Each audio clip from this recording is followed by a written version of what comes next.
Sema amina kubwa. Tumesoma katika Mwanzo sura ya 31 habari za mtu mmoja aliyeitwa Labani, mjomba wake na Yakobo.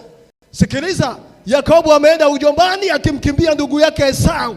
Lakini maandiko yananiambia kwamba akiwa kule, kwa sababu tayari alikuwa na kibali cha Mungu, hicho kibali kilitembea naye, kwa sababu kibali kina nguvu zaidi ya 8. Na leo nitaongea na wewe nguvu 3 ambazo kibali huwa inacho. Nguvu ya kwanza, mtu aliye na kibali ana nguvu ya kuheshimiwa. Kataa, kubali. Mtu yoyote aliye na kibali anaheshimiwa na watu. Hadharauriwi hata ufanye nini. Hata ukimuundia zengwe, ukipeleka mashtaka ya uongo, utashangaa watu wanaendelea kumheshimu tu.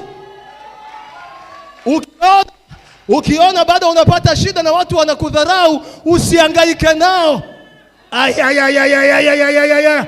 Ningetamani hii cheni iendelee. Sema amina. Sema amina kubwa. Mtu aliye na kibali, nguvu yake ya kwanza, anaheshimika. Yaani hata utafanya nini, ukiona unatafuta heshima, ukiona unahangaika, kwa nini watu wananidharau, ninataka nikuambie usihangaike na kudharauliwa kwako ama kudharauliwa na hao watu. Hangaika na kwenda mbele za Bwana anayewapa wengine vibali, akupe kibali.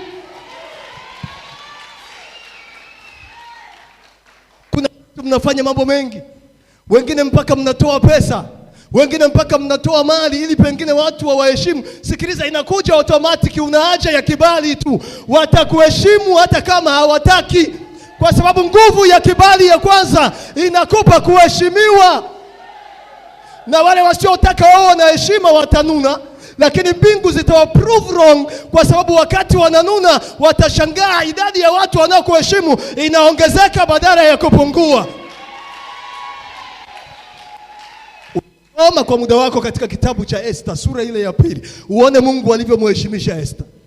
Lakini katika kitabu cha Hesabu maandiko yanasema nini? Kwamba Mungu anamwambia Musa, mchukue Yoshua umpeleke kwa Eliazeri, alafu uchukue sehemu ya heshima yako. Sikiliza, ukiwa na kibali unaheshimiwa. Ukiona unadharauliwa, usihangaike na wanaokudharau. Tambua hauna kibali, haujawa na mvuto.